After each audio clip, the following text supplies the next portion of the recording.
Hello, I'm Tom Bailey, and in today's episode, I'll be welcoming back Jill Stanton to the Succeed Through Speaking podcast.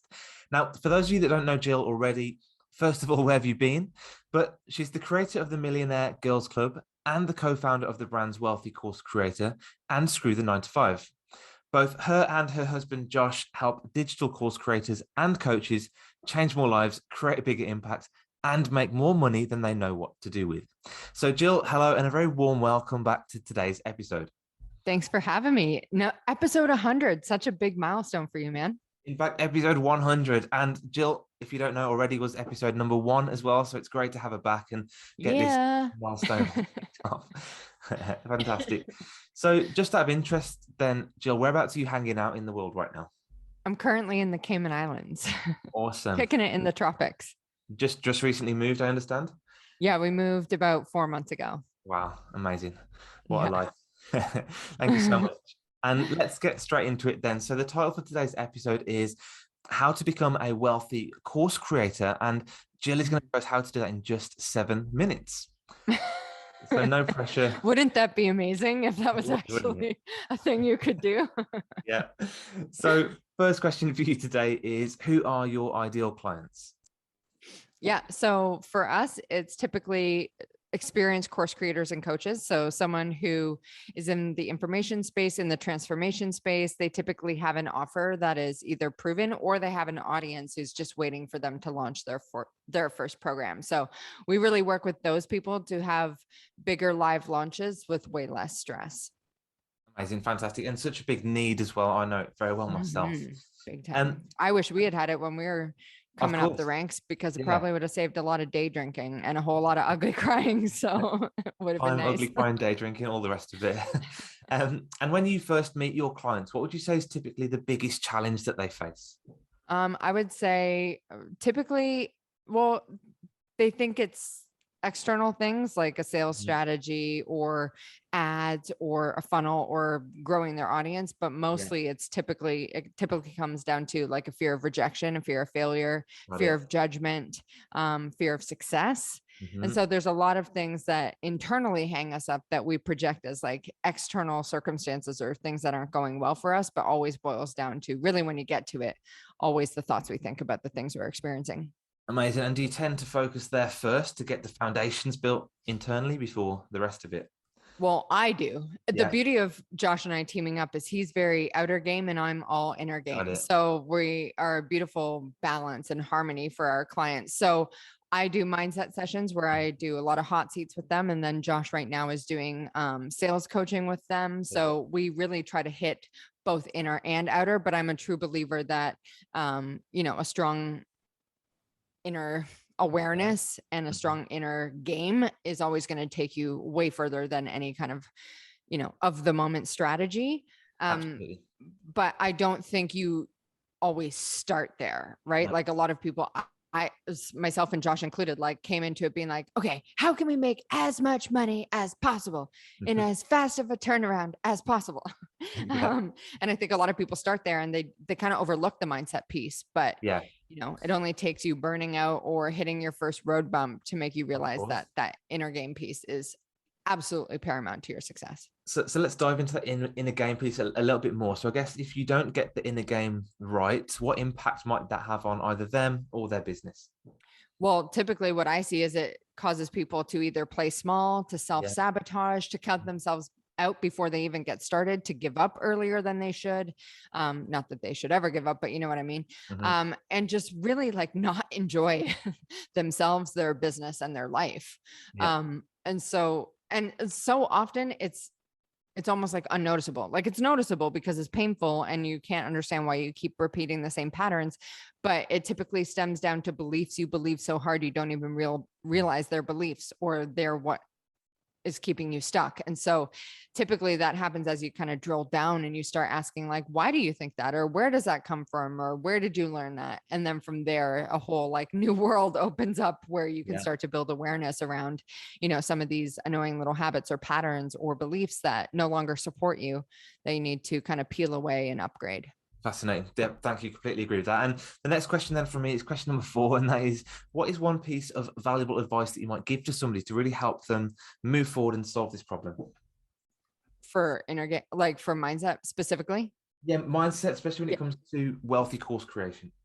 Okay. Yeah. So it's always like starting with, what do I currently believe about, insert any topic here, wealth, money, success, freedom, my own abilities, my own self-worth, like whatever it is.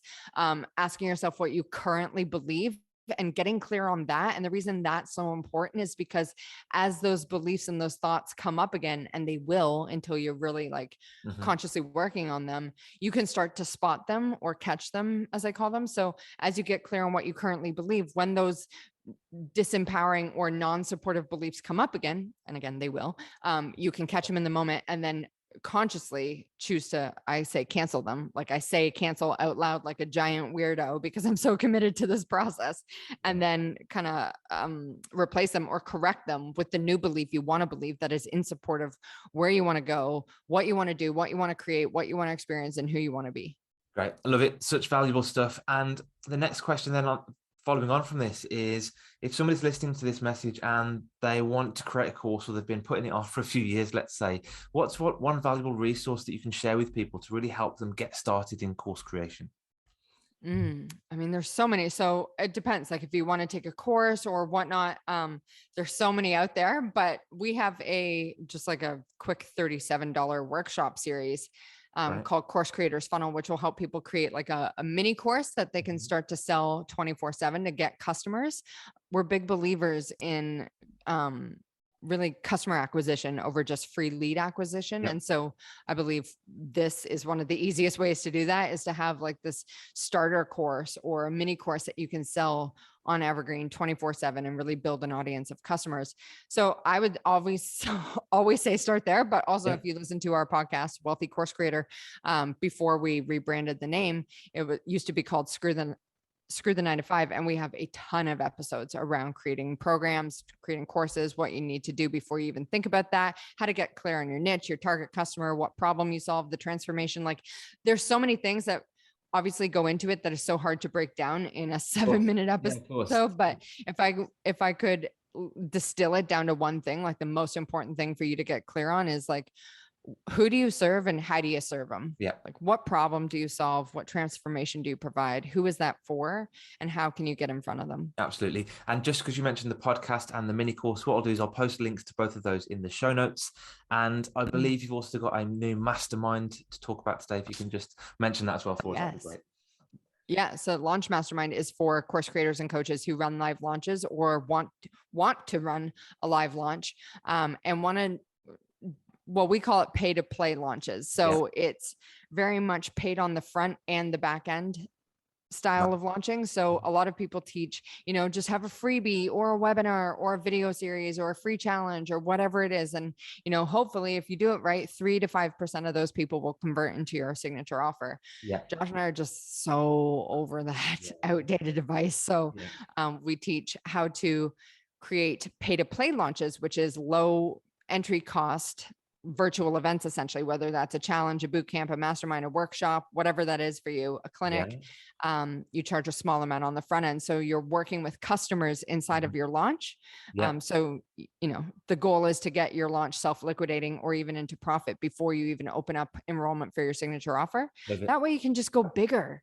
Right? Go bigger, get more in the ring, like serve more people, figure out there will always be road bumps and things that come up, obstacles, better ways you could do something. But the best way you do that is by working with customers and figuring out what they need and always upping your game. And so that's why we always just never shut up about these pay to play launches, so that you can start working with customers versus freebie seekers who, don't show up or really participate or engage or therefore convert. Love it. So it's, it's validation. People are willing to invest. It's also self-liquidating, and you've got a higher quality of people inside the group, which is always a big benefit for you as a course creator. So just a quick one then. The link to that is wealthycoursecreator.com/mastermind. And what I'll do again is I'll post that link into the show notes. Yeah, perfect. That goes live this week that we're talking. So perfect. Awesome. Early October 2021. Fantastic. And the next question from me today is, over your journey, Jill, what would you say is one of your greatest either learnings or mistakes or failures that you've made personally? And what did you learn from it? Well, there's a lot. Best quote unquote mistake we ever made, which was the best thing that ever happened to us, was in 2013, we tried to launch our first course and no one bought it. And I'm not even exaggerating or being dramatic. Literally no one bought it. Yeah. And we had like this beautiful learning moment where we based our course around what we thought people wanted instead of asking them directly what they wanted, or even just paying attention to what they were asking us about. And so the lesson there was create something people actually want. Better lesson is pre-sell it so that you don't spend months of your time and money like we did creating something no one wants. So that was one of the most beautiful lessons we learned so early on, like within the first year of our business, thank God. Yeah. And then second, I would say one of the best moments I think we've ever had is, and again, this might sound weird to some people, but was when we chose to shut down every offer that was no longer serving us or in alignment with who we wanted to be, and the business we wanted to have. And we hit this giant reset button. This was back at the beginning of 2019. And it was honestly like a breakthrough year for us to kind of like take control back in our business, not just be, at the mercy of something we had created that no longer aligned with us, and really consciously created the next chapter of our business, which is where we find ourselves now. Awesome. Love it. Very, very, very fascinating. And also, being able to switch things off, which could potentially generate revenue, even though, you just know you want that fresh break and change the game for you. So fantastic. And the last question from me today is, what is one question that you think I should have asked you today that will also bring some great value to our audience? How the heck did you move to the Cayman Islands? Well, I'm sure there's a great story. I'm kidding. I say that because you're British and it's a British territory, and therefore you could get here really quick. And how did you do it with a 3-year-old as well? Pardon? And how did you do it with a 3-year-old as well? Yeah, I mean, this is an amazing place for young families. So the schools here are badass. There's so many activities for kids here, but truly, like, it is, if we could jam on one thing, or if I wish you had asked me one thing, it would be like, how do you really consciously design a life that you just can't get enough of? And I think consciously choosing where you want to live and the environment you want to be around or be in, I think environment is such a determinant factor of our success, and more so just like our overall vibe, who we're surrounded by, the just general consensus or vibe of, the population you're around will have a direct impact in your business and in your life. And so if you're not happy or lit up or excited or enthusiastic about where you currently are, the best thing you could do is to change your environment. Okay. And when we found ourselves in that kind of loop last year, we were living in Canada and it just was getting really weird in Canada. And so we decided to consciously change our location. We went to Puerto Rico and Mexico, and then we found ourselves in the Cayman Islands, and just kind of very much reinvigorated ourselves, re-inspired our business, reimagined everything completely, and have started creating a new life here. Love it. What a great story. Jill, thank you so much again for your time today. I really appreciate you coming along and sharing such great value with our audience. Thank you so much, Tom, and huge, huge, huge props to you, my friend, for hitting episode 100. Thanks again.